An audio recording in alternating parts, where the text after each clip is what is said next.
Hello! Welcome to my channel, Edible Thoughts Makes. My name is Stephanie, and this channel is where I share with you my works in progress, finished projects, things I'm cooking up, books I'm reading, funny things my kids may say.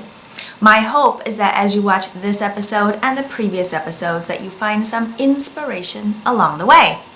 This is episode 91, and we are in the middle of September, year 2022. How are you? It has been, I think, about 4.5 weeks or so since we last chatted.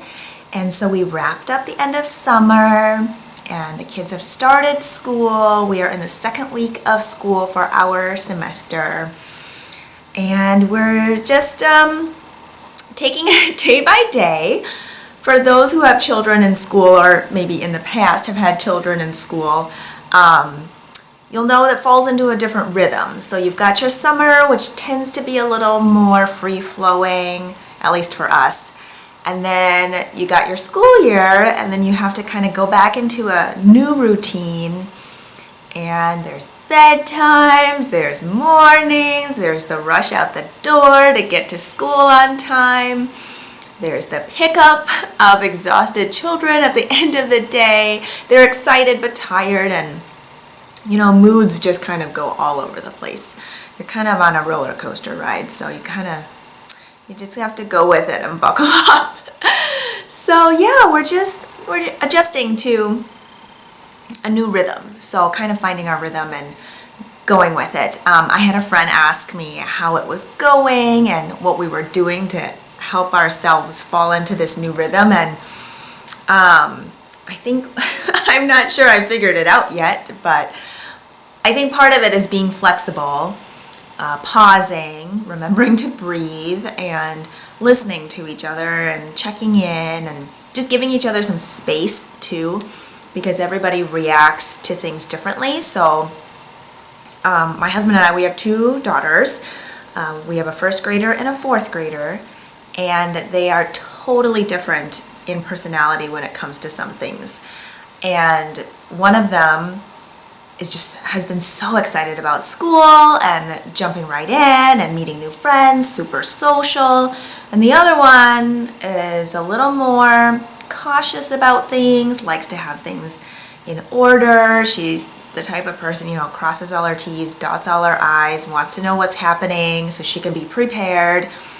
And there's just been a little bit of shake up in the classroom a little bit, and so with how supplies are organized and desks are organized and things like that. In fact, they actually don't have desks in that classroom this year. They have tables, and so there's more shared common space type of things, so it's a little more to get used to. I know for some people it doesn't bother them as much, but for others they really like to have their own stuff and be more in control of their own things. And so yeah, just kind of figuring out how to cope and deal with some different situations.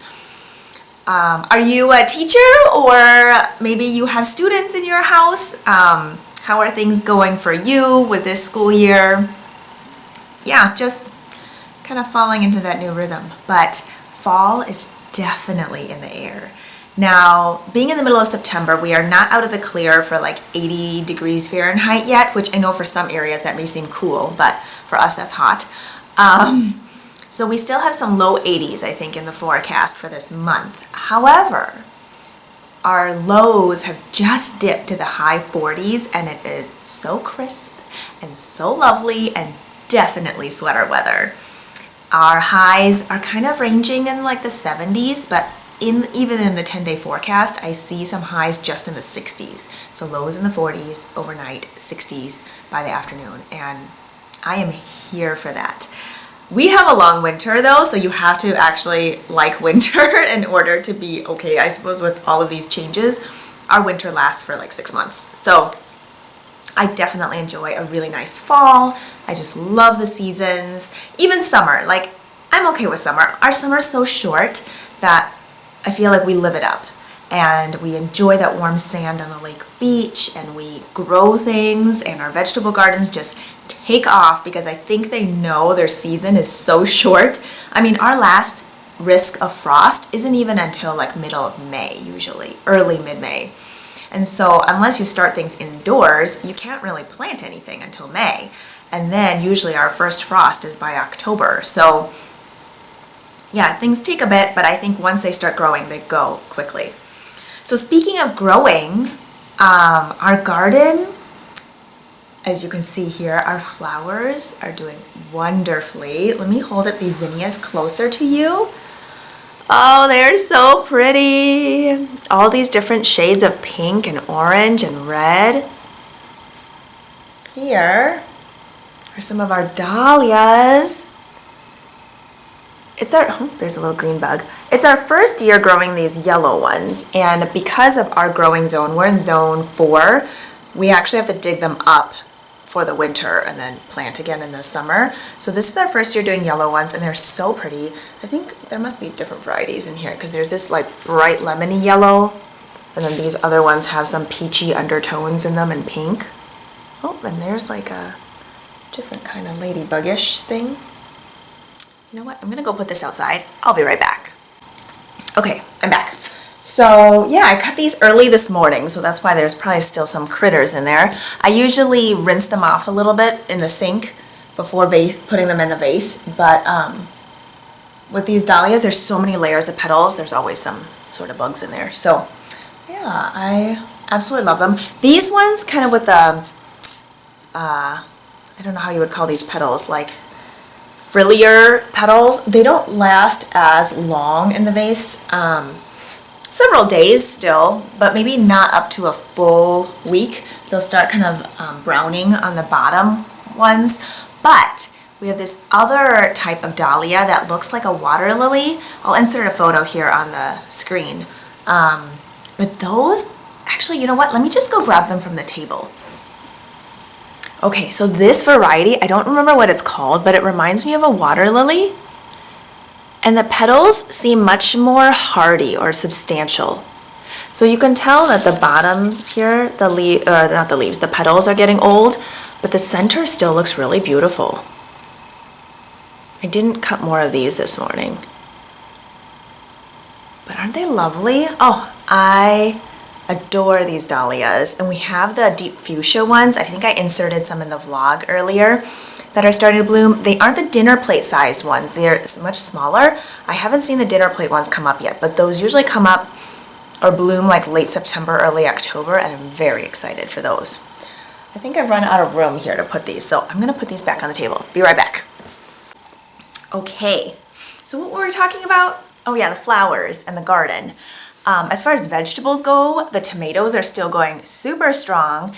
In fact, they're doing so well that I've bagged maybe like 3 gallons so far. They're not full gallon bags, but so what do is I pick them and then I rinse them off, pick off all the little stem parts, and then I put them on a baking sheet that's lined with a kitchen towel so they don't roll off the counter. And I pour them out, dry them off, and then put them in a gallon bag to freeze. And I try to not have more than a couple layers of tomatoes in there, otherwise I just don't want them to all clump together. But since they're dried, they really shouldn't do that.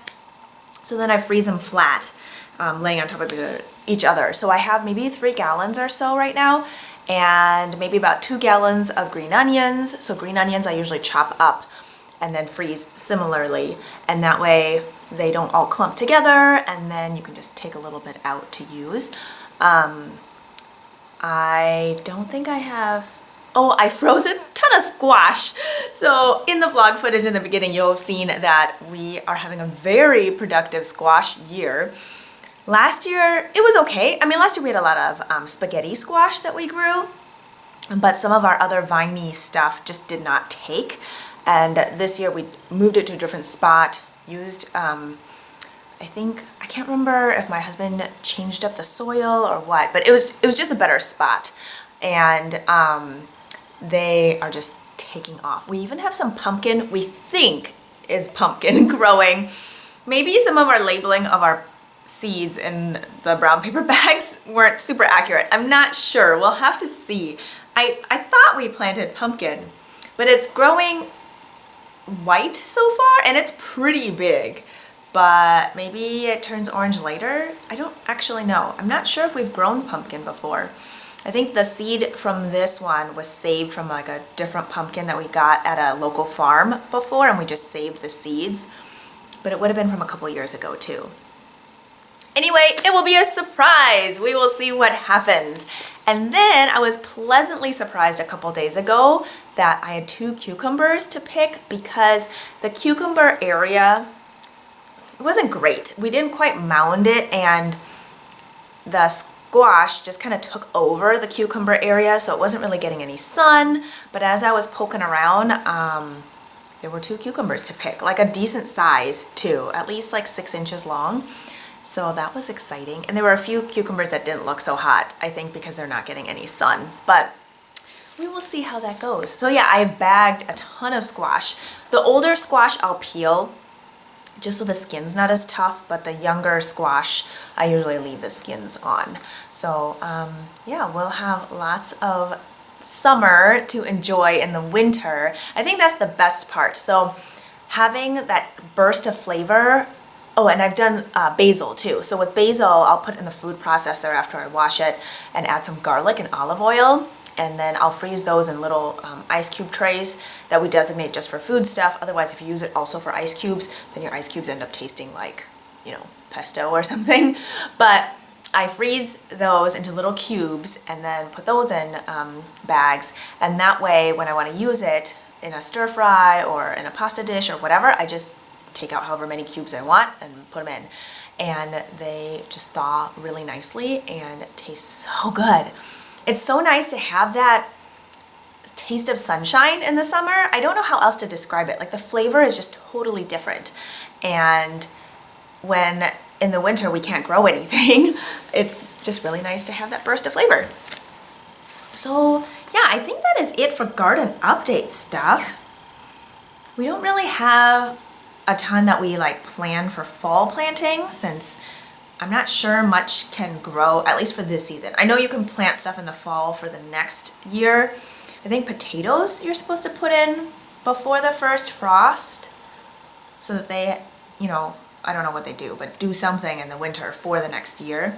But I don't think I have a great spot for potatoes. So I'm not gonna do that. But yeah, I think that's it for garden stuff. I didn't even talk about where to find information or any of that. So let's backtrack to that. If you are new here, the way I format my videos are I start with a vlog, usually covering footage of how much time has passed since we last chatted, usually nature hiking. If we've done any little road trips, you might see glimpses of that, knitting at home or out at a park. Yeah, so that's what you'll see in the vlog in the beginning. And everything is time stamped, so that way if you want to watch things in sections or you need to come back to stuff or you're looking for something, I find it easier to find things that way. And then we usually start with an intro where I give you a life update, garden chat, and things like that, and tell you about stuff like where to find things, usually, unless I forget. And then I usually go into finished projects and then works in progress. And at the end, usually there's an eats and reads section talking about maybe what I've been cooking up, what I've been reading, things like that. My videos are all captioned, so you click on the CC button for captions. And the way I do it is I use the YouTube auto captioning, which sometimes takes a couple hours and sometimes takes a few days. So I'm really not sure how that works. But then I go back and I edit them so they make sense. There are some words that just always come out a little different. And then, you know, if there's anything in a different language, that usually has to be corrected as well. Links are in the description box below this video to things that I talk about. I do put a separate section for Ravelry project pages so that you know what you're clicking on. I do use Ravelry, that's where I put all my project information. And if this is your first time here, I will warn you that I do go into a lot of detail in my projects for two reasons. One reason is if Ravelry is not a site you go to, you can get all that information here through this YouTube video. My second reason for providing a lot of detail is that if I am looking for a project or I'm curious about a certain project, I want to know that person's process or what they thought about to go into picking either a certain yarn or any modifications they made. It doesn't do me much good if someone just says, oh, it's so pretty, I absolutely love it, the yarn's so squishy. Nothing wrong with those things, like those are great things, right? But it doesn't actually help me decide, do I want to make that? Or how do they choose what yarn they did? Why did they change their needle size?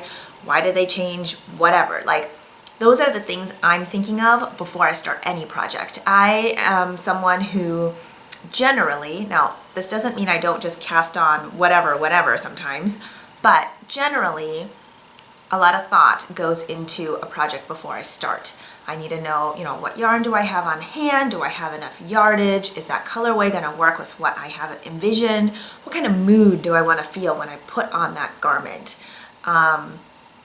Is that yarn going to be pooling because there's variegation? So what do I want to do to avoid that? Do I want to try to avoid that? Would I rather use a commercial dyed yarn instead of an indie dyed yarn so that I don't have to alternate skeins? Just different things I think about before I start, and I appreciate learning that from another maker, just with whatever project they make. It could be a project that I want to make, it could be a project I'll never make, but listening to that process and seeing it go through to the finished project or product, like that's really exciting to me and really interesting to me. So I hope you find that interesting here, and if not, oh well, to each their own. There are different reasons why people tune in to knitting videos or making videos and things like that. So I do have several projects to talk about since it's been a while that we've sat down and chatted. I will say that two of my finished projects I unfortunately don't have on hand because my daughter is wearing them to school today. So I'm debating whether or not to even talk about them at all because I have a photo, but to have it in hand to actually show you what I did wear and things like that is different. So as I'm thinking out loud here, since I have so many things to share with you, I might just save them for a future episode and hope she's not wearing them that day to talk to you about them, just because we have plenty to talk about today anyway. Yeah, I think I'll do that.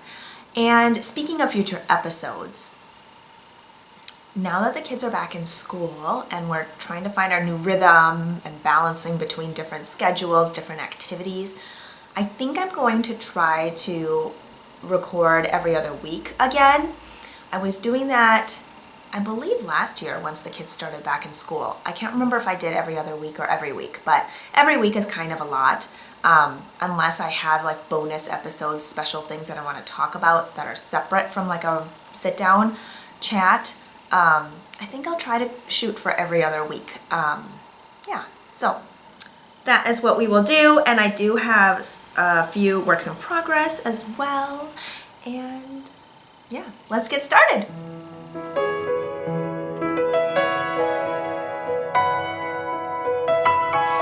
Okay, let's talk about finished projects. So like I mentioned, there are two that we won't be talking about today, and that is the Pop Crop Cardi by Amber O'Brien that I knit for our 9-year-old. She's wearing it to school today, so actually she wore it over her pajamas to bed last night too. It was chilly last night, but she said she just loves the feeling of wool, so that's what she wore to sleep. And then another thing that she wore to school today were some socks that I had knit her, and those were a self-striping pair. And yeah, so I don't have those to show you today. So I think what I'll do is I'll try to talk about them next time that I record, as long as she's not wearing them to school again. But I do have 3 other finished projects to share with you. And you know what? Before I start that, I should tell you what I'm wearing, because I did talk about this project in the previous episode. So if you want to know details about it, go to the previous episode. That would be, I'm just putting some stuff down.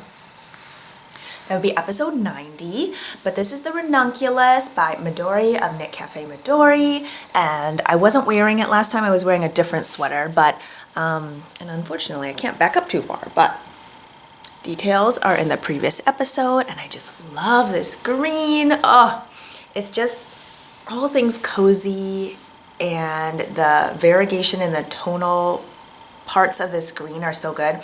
I'd held a fingering weight yarn double, and well, it's like fingering slash sport weight, light sport weight, to break up some of the dark and lights in the skeins, because when you hold it double, then you know some parts will be more in front and more in back, and you're mixing it up a little bit more.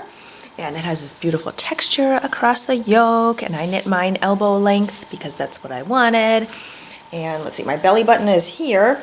So it's a few inches past belly button. I would say it sits high hip. It does go past my hip just maybe 2 inches-ish.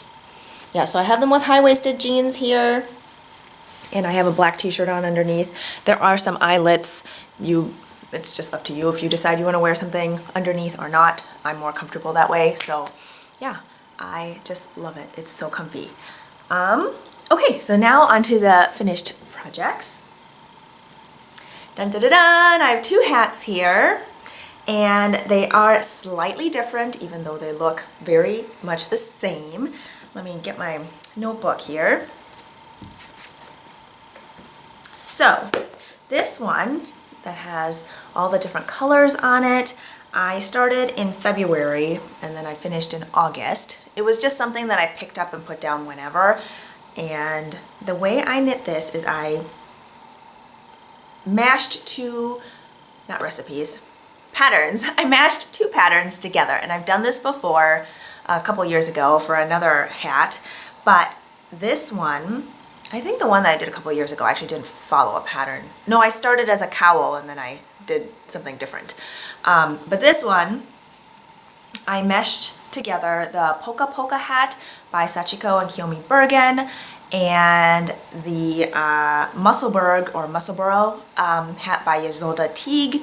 And so what I did was, instead of casting on from one end, I did a provisional cast on in the center, and then knit one side, and then picked up that cast on edge and knit the other side, so that my crowns would be exactly the same.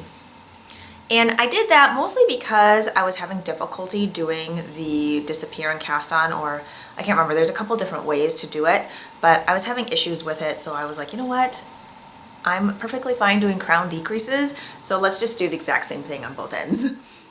This hat is for our 6-year-old, and I knitted in fingering weight yarn, and what I really wanted to do was have like one side be more variegated and kind of exciting, and the other side more exciting in a different way, just a solid or a tonal color. So depending on her mood, she can just wear it however way she wants to. But yeah, so this kind of hat, you fold it in half, wrong sides together, and then you've got a reversible hat. So if she decides to wear it with the brim up, which it's long enough for her to do, then she gets a peek of the other side. Now, funny story is that she likes her hats longer because in the fall, when we rake up all the leaves to make big leaf piles and, clear part of the yard, they like, of course, the kids like to jump in it, right? But leaves kind of and sticks get all over your face. So she likes her hats extra long so she can cover her face with the hat and then jump in the pile and not get sticks poking her in the face. So that was her request. Her one request was, Mom, actually 2 requests. She wanted bright pink on one side. Her other request was to make it nice and long so she could cover her face when she jumps into a leaf pile. Now the second one, let me flip to my notes here. Oh, and you know what? I think this first one, I knit on US 3, and I think that's a 3.25 millimeter. Let me double check. Yeah, US 3, 3.25 millimeter needle, and I ended up using about 80 grams of yarn total. And I'm not going to tell you, I think, like cast on numbers or anything like that, because I think that would probably give away parts of the pattern. For the polka polka hat pattern, I know I had to go down several stitches, and then basically I used my gauge to then check with the Musselburgh pattern to figure out cast on and stuff like that. But for the crown decreases on this first hat, I did stick to the polka polka hat pattern. That hat pattern does mohair on one side, and I don't like knitting with mohair held by itself, so I just don't do that. So I did fingering weight on both ends. Now for this hat, this one I actually did follow the Musselburgh pattern from beginning to end because I was able to get this cast on done. And I think the first time I tried it, I did it on DPNs and it was just kind of going all over the place. DPNs can be really fiddly in the beginning. And DPN stands for double pointed needles. So they were just kind of flipping every which way, and it was really frustrating, and I couldn't get it to work. This time I used a magic loop, and it worked for me. I knit this one on sport weight yarn and used US 5 or 3.75 millimeter needles, and it worked. It's a very tidy cast on. Here it is close up, and it pretty much mirrors the finishing end. So this gold is the second end that I did. And let's see, so because I use a sport weight yarn, I did the US 5 needles, and my gauge was I think 6 stitches per inch. And I knit it, I think, to the pattern length in there. So I have this teal on one side and gold on the other. Both are leftover yarns from a previous project. It was a cowl that I made, and actually this is a gift for the person that I gifted the cowl to last year. So she will be getting a matching hat to go with it. Hopefully she's not watching, otherwise, surprise! So yeah, so this will be going to her. I will be mailing it probably in November. It'll be for Christmas. I think I finished the cowl for her around Christmas or her birthday when I sent it last time, because her birthday's in January. So sometimes what happens, if I can't finish by Christmas, then I send it for her birthday. But yeah, this one will be ready for Christmas. So I'm excited to get this mailed off. And it smells so good because I washed it in Tuft Woolen's Wool Wash, and Tuft Woolen's has lots of lovely scents. But yeah, so those 2 are done. And then this, for the sport weight, I used 110 grams total. So the teal, I just knit until I ran out, and the gold I had a little bit more of, so I think I had like 10 grams of the gold remaining, but that's what was my determining factor for how long I was knitting it. I was just gonna knit the teal till it ran out, and then match with the gold. But yeah, I love it. Okay, before we talk about my third finished project, I'm going to take a sip of my tea because my guess is that it is cool enough to drink now. Definitely cool enough. I might have to reheat it or add ice and make it iced tea. I have decaf black peach tea in this mug. I just adore this mug. It is a new one that I picked up this summer from a local potter, and the birds on it are so cute. I just love birds. We are a big fan of birds here. In fact, something funny this morning is on the way to school, we were greeted by 6 turkeys. We have a lot of wild turkeys around here and they just are all over the place. And one year, was it last year? I can't even remember what time of year it was. I mean, it wasn't winter because there was no snow, but there were like a dozen turkeys in the big oak tree in our yard. I'd never seen turkeys up in a tree before. And they were just hanging out and they were huge. Anyway, this time the turkeys were not in trees. They were just on the side of the road. But yeah, there were like 6 of them.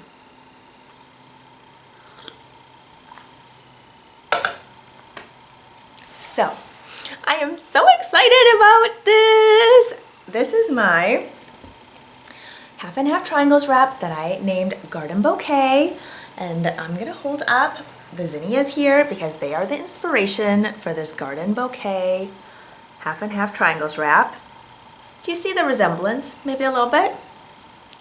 All the pinks and oranges? Oh, I love it. Let's see here. This is kind of harder to pick up than I was envisioning. Okay. Set this down before spilling water everywhere.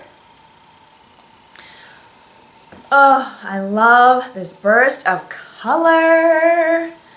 It's not all gonna fit in the frame, but hopefully you can see the colors okay, because when it's covering my face, I can't see if it's in the screen at all. But so I knit this in Peachy Pink and Pink Pop.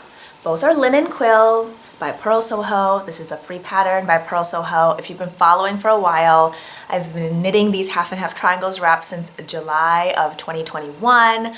I just love it. It is not for everybody. Some people find it super boring and monotonous, and I just love it.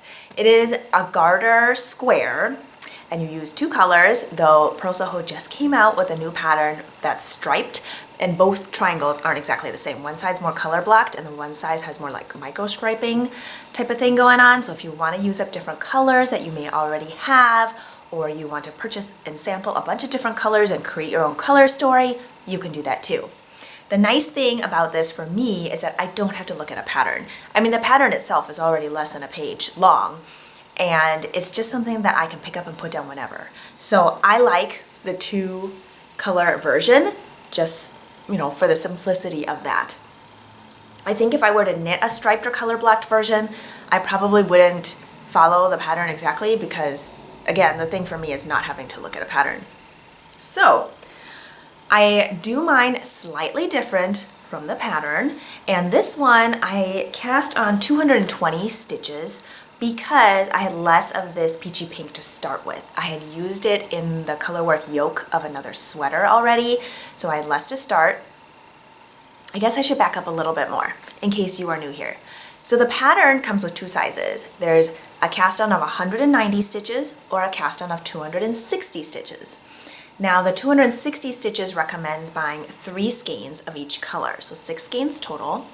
I did that for my very first one and realized I had quite a bit left over because the skeins actually are pretty generous. They usually come more than 100 grams. It's like I've gotten 105, 106 grams. And so I ended up with some left over, and I wanted to see if I could just purchase 2 skeins of each color and how that would go. And just looking at other people's projects, it looks like if you cast on the 190 stitches, you have a lot left over from the 2 skeins too. So I did some math and tried to figure out kind of in between where I would be at but not play too much yarn chicken.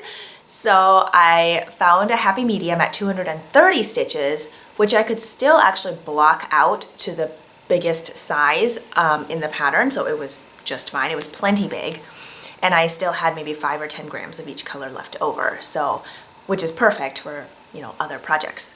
Now this one, because I had less of this peachy pink to start, I cast on 220 stitches instead of 230.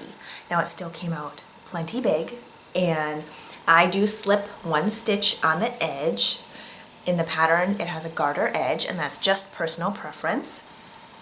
So when I get to the end, I bring my working yarn to the front, slip one stitch from left to right needle, purlwise, and then turn, and then continue knitting. And I do German short rows instead of wrap and turns, also just personal preference. You can do it however way you want.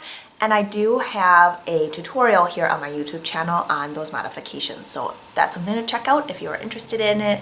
I'll put a link, up on the screen here, but or otherwise it'll be in the description box below this video.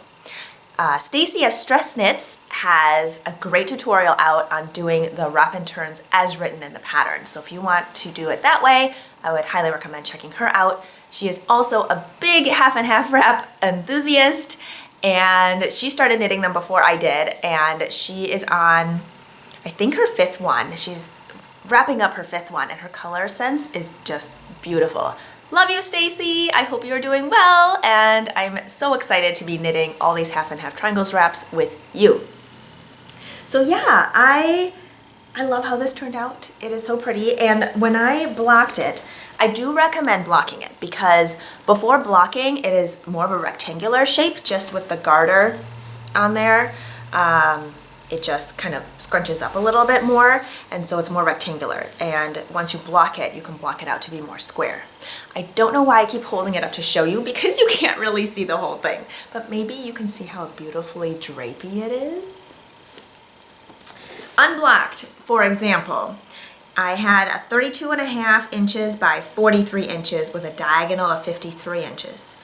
Damp, I was able to block it out to 44 by 44 by 60. And I actually don't have written down what it is blocked and dry. But it's probably close to what the damp is. Now just for reference, in the pattern, their large size at 260 stitches is 43 by 43 by 61. So even though I cast on 40 less stitches, I'm pretty much at the same size as the large one. And I think part of it depends on how aggressively you block too, and your gauge and things like that. I don't check my gauge on this because it's a long-term project, and there will be months that I probably knit it tighter, and there will be months when I knit it a lot looser. And I do use the same size needles as the pattern, which is a US 3. I think I did the peachy pink first. So I knit about 173 grams of that, and I had a little bit left over. I had like 9 grams left over. And then my pink pop, I actually used, did I do the other way around?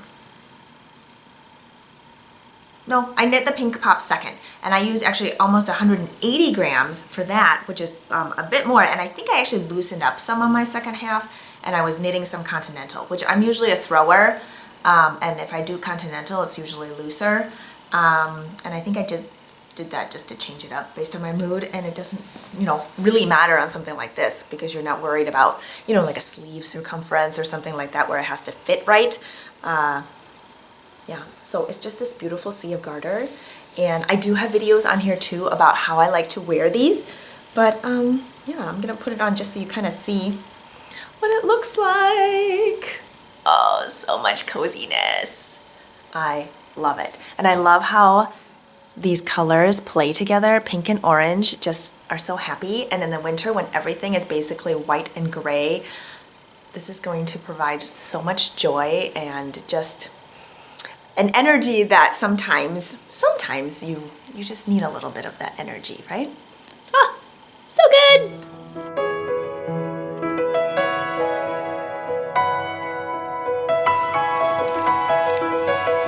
Okay. Took a quick break to switch out the laundry, refresh my tea, and now we're back to talk about works in progress. Now, I think, I'm looking at my pile over here, there's one missing. I think it's in the car. It's my vanilla socks that I just have in the car for whenever, and I'm not gonna get them because I think I showed you the start of them last time, and I might be able to finish them by the time we record next. So there's not a ton really to talk about that wasn't mentioned in the previous episode. So yeah, I'll share them as probably a finished project the next time we talk. But that being said, check my notes here. I still have 3 other works in progress to share with you. Let's see, what should we talk about first? Okay, since we just talked about the half and half triangles wrap, I think we're going to talk about that first. I have cast on for my 5th one and I am so excited. Colors just make me so happy. I love talking about them. I love creating color combinations. I love telling color stories and putting memories or things that remind us of things into color. And it's just always been something that's been part of my life. Like in high school, I did a mural inside of our high school based on Stravinsky's Firebird, and I was inspired by the artist Kandinsky, and so I did this big piece. I don't know if it's still there or not, but yeah, music and art have always been a big part of my life. So I'm going to talk about my 5th half and half triangles wrap. Again, patterned by Pearl Soho. I'm trying to see if I have a full skein here. Oh yeah, I do. Okay.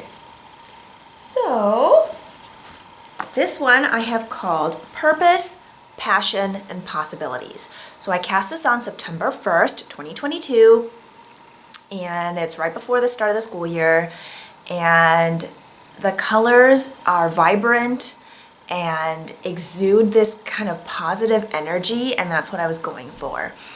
And with the start of a school year, I feel like there's a lot of nervous excitement and a little bit of anxiety for what things are going to be like. Are you going to make friends? Are your friends in your class already?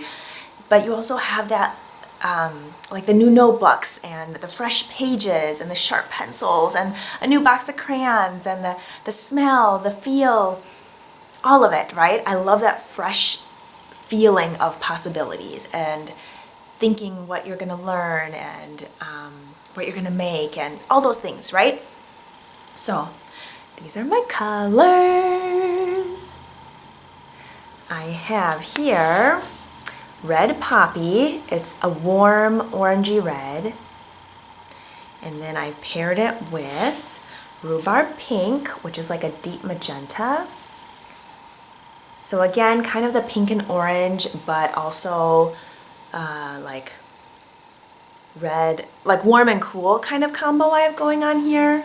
And I hope it's showing up okay. It's always kind of hard to tell what it looks like now versus later, but I just love it. And because the linen quill is a 50% fine Highland wool, 35% alpaca, 15% linen, the linen takes up dye differently. I'm not sure if it actually even takes it up at all because it's like this white colored, but you'll see it looks more heathered on darker colors because it shows up more. And it shows up on both of these pretty well, I think, but definitely more on the rhubarb pink. So I've cast on, and it's in a bag that I sewed last year or the year before.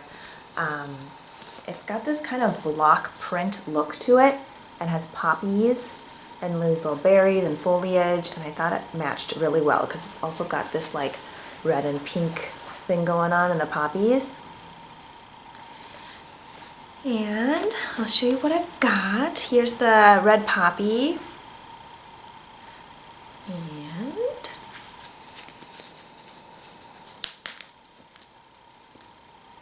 so I've started. And this one I am casting on 230 stitches. So again, aiming for somewhere in between, but I'm able to block it out to the large size. And I have a polymer clay charm on here that I made maybe a month or so ago, and inspired by our dahlias and zinnias. It's kind of a mashup of the two, if you will, and it's on one of these like more circular findings so that it can be used as a progress keeper or a stitch marker.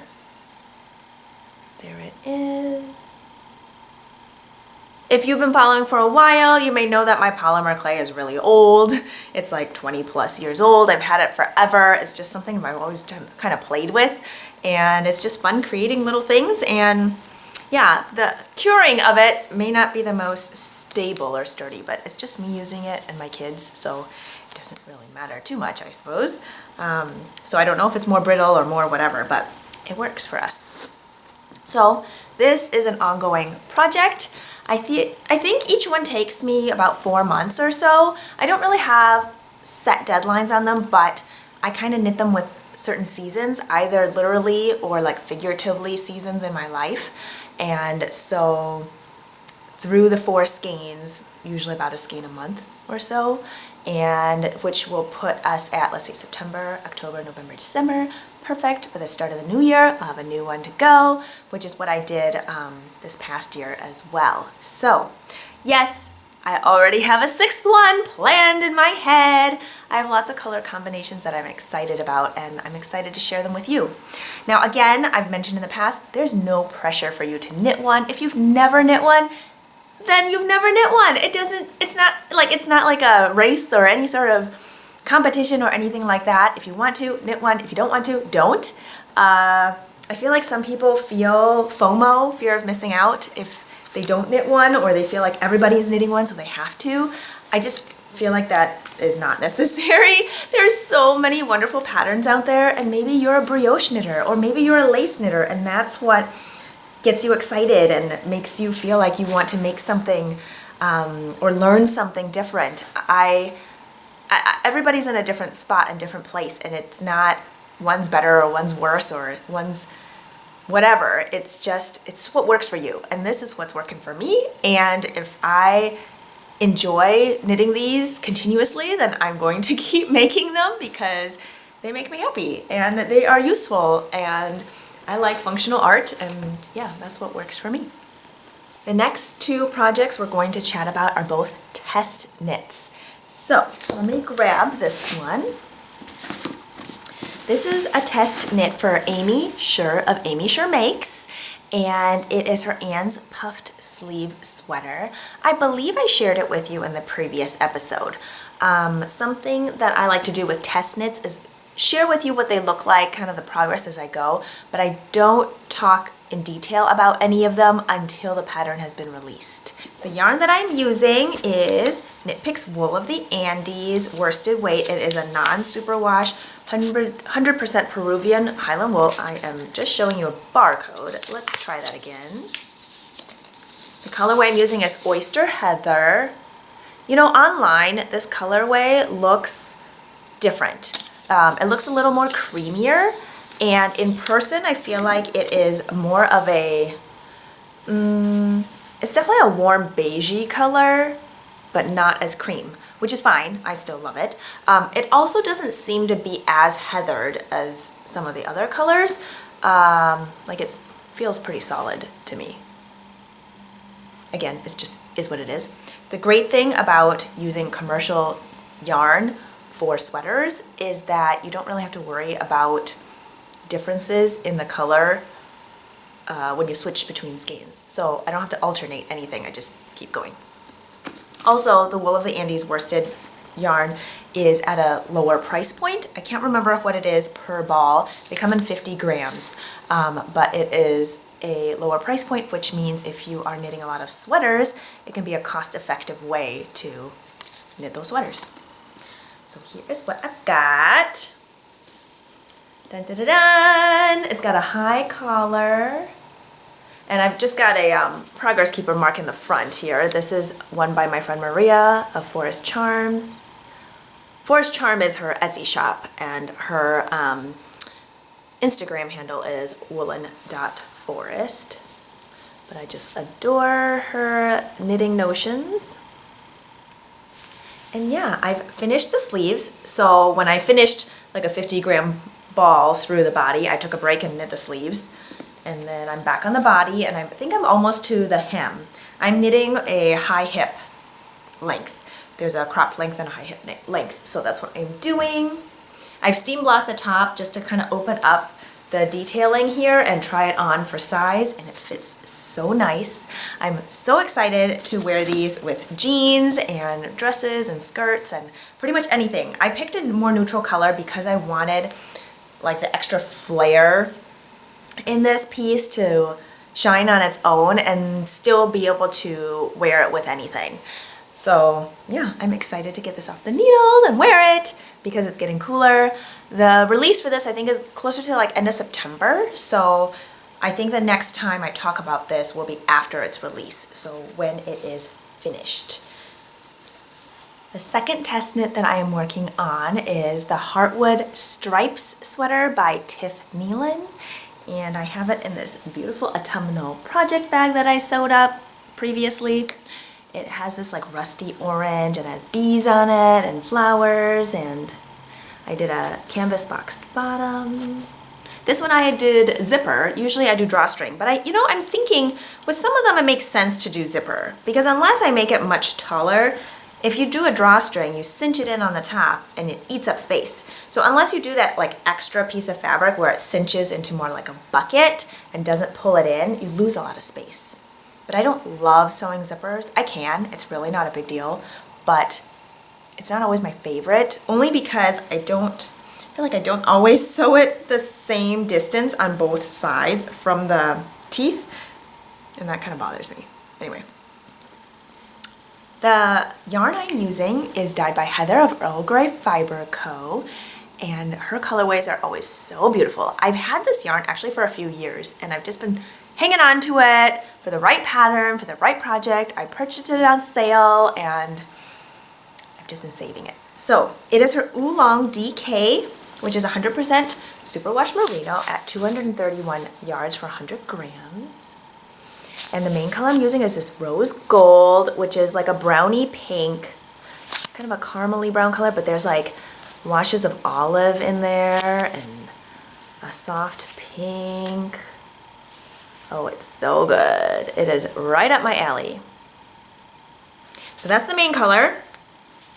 Here's what it looks like in a cake. Oops, this one's attached.